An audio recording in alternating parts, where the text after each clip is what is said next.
En este video vamos a resolver dos ejercicios, uno práctico y uno teórico relacionados con el tema 2, absorción, difusión y fenómenos de transporte. Antes de hacer estos ejercicios, vamos a recordar que los fenómenos o procesos de transporte son aquellos en los cuales una cantidad física como la materia, la energía, el momento lineal o la carga eléctrica son transportadas de una región a otra en el sistema y se está en presencia de un proceso de no equilibrio.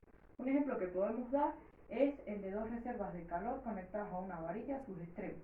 Tenemos la reserva 1 tiene 300 Kelvin como temperatura y la reserva 2 200 Kelvin. Entonces hay un flujo de calor de izquierda a derecha, por lo que T1 es mayor a T2 y estamos en presencia de un caudal de energía calorífica, o mejor dicho, de un flujo de calor que es la manifestación del transporte de energía por la varilla. Otro ejemplo que podemos dar es el de el transporte de carga eléctrica en un conductor al que se le aplica una diferencia de potencial en sus extremos. Ahora bien, el enunciado del primer ejercicio teórico dice lo siguiente: el potencial de Lennard-Jones y cómo se relaciona con la conductividad térmica, la viscosidad y la difusión. Antes de responder esta pregunta, es preciso aclarar que las ecuaciones obtenidas en clase para explicar los fenómenos de transporte como viscosidad, difusión y conductividad térmica siguen el modelo de esfera rígida, donde se considera que la colisión se da entre dos moléculas, que no hay fuerzas intermoleculares entre ellas, sino hasta el momento del choque, y que además son esferas rígidas con diámetro D. Pero ni siquiera el helio tiene un tamaño bien definido, que es una molécula esférica. Por lo que es un modelo poco realista, pero sencillo de trabajar matemáticamente. En cambio, el potencial de Lennard-Jones sí considera las fuerzas intermoleculares, fuerzas de repulsión y fuerzas de atracción.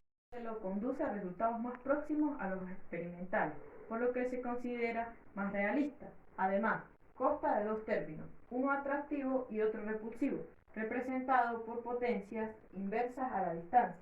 Vemos que la forma general es la siguiente: el potencial va a ser igual a Kn sobre R a la M menos Km sobre R a la M, donde Kn y Km son constantes.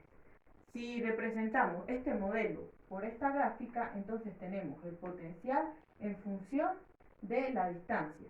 Aquí vemos que si tenemos un R menor a R sub M, que es esta distancia, entonces hay una fuerza de repulsión debido a que las moléculas van a estar muy próximas y entonces se repelen entre ellas. Pero si hay un R mayor a R sub M, es decir, que las moléculas están más separadas, hay más distancia entre ellas, entonces vemos que ahí hay fuerza de atracción. En vez de usar parámetros arbitrarios, entonces utilizamos los que tienen sentido físico. En este caso, epsilon significa aquí la ordenada del origen del mínimo de energía potencial y sigma es el diámetro de colisión. Ahora bien, en el mínimo de la curva se cumple que la derivada del potencial con respecto a R es igual a 0 y que cuando R es igual a sigma, entonces el potencial es igual a 0. Teniendo esto en cuenta, la ecuación queda de la siguiente manera: el potencial de R va a ser igual, derivando con respecto a R esta ecuación, tenemos lo siguiente: epsilon, que es una constante de energía potencial, el mínimo de energía potencial, queda N sobre N menos M por N sobre M elevado a la M N menos M por, entonces en vez de utilizar Kn y Km, vamos en este caso a utilizar el diámetro de colisión. El diámetro de colisión sobre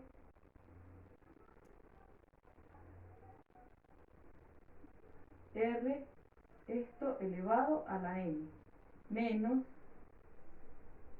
el diámetro de colisión sobre R elevado a la M. Es decir, que uno representa la fuerza de repulsión y el otro representa la fuerza de atracción. Jones dijo que N y M debían ser mayores a 3 para justificar las fuerzas de atracción y repulsión entre las moléculas. Así, dijo que N sería igual a 6 y que M sería igual a 12. ¿Por qué estos valores? Bueno, sencillamente porque este 6 significa la fuerza de atracción.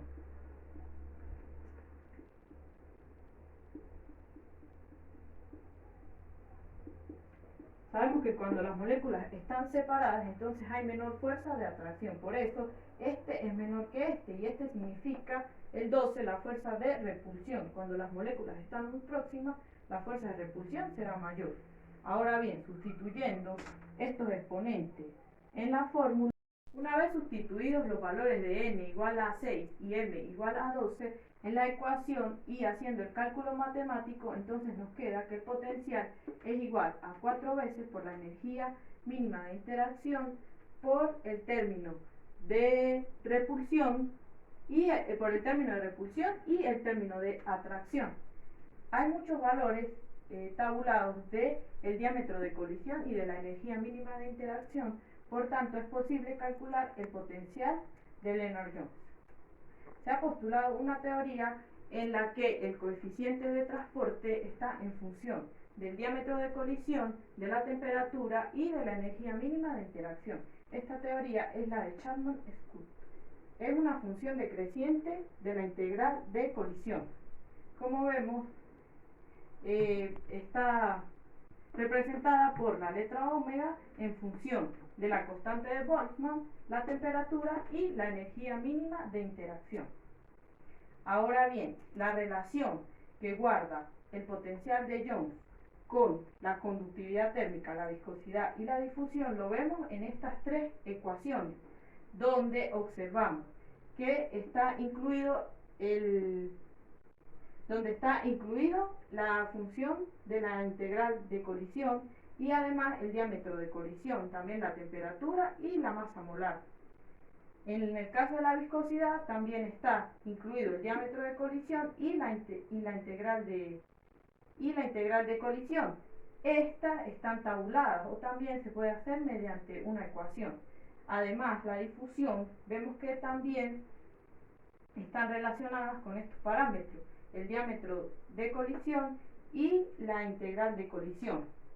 Aquí vemos que este es el diámetro de colisión promedio, que es la sumatoria de la sustancia A, la B, entre 2, y además que la energía mínima de interacción va a ser igual a la raíz de la sustancia A por la sustancia B.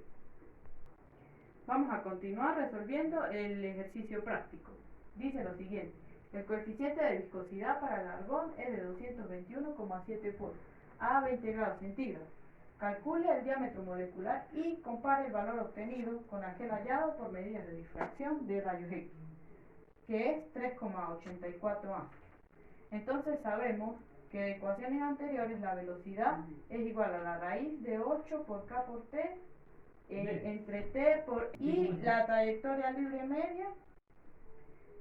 Sustituyendo a esta tenemos que la viscosidad es igual a 2/3 de la raíz de la masa molecular por la constante de los gases ideales por la temperatura entre pi a la 3 medio por el número de Avogadro por el diámetro molecular al cuadrado. ¿Qué hacemos entonces para calcular aquí el diámetro? Lo que hacemos es hacer un despeje. El diámetro despejamos por la viscosidad y nos queda la misma ecuación, pero cambiamos el valor aquí del coeficiente de viscosidad.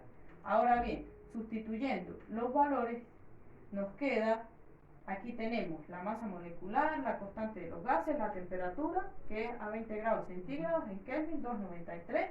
Tenemos el número de Avogadro y el coeficiente de viscosidad que nos dan en el ejercicio. Y esto nos da que el diámetro es de 0,0297 Armstrong.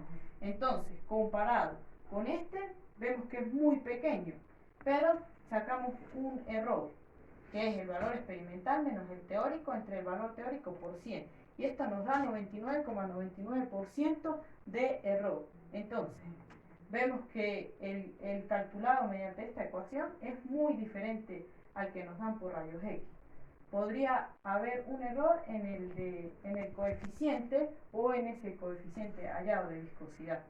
Y por eso nos da un error tan grande y el resultado es tan diferente al que nos dan por rayos X.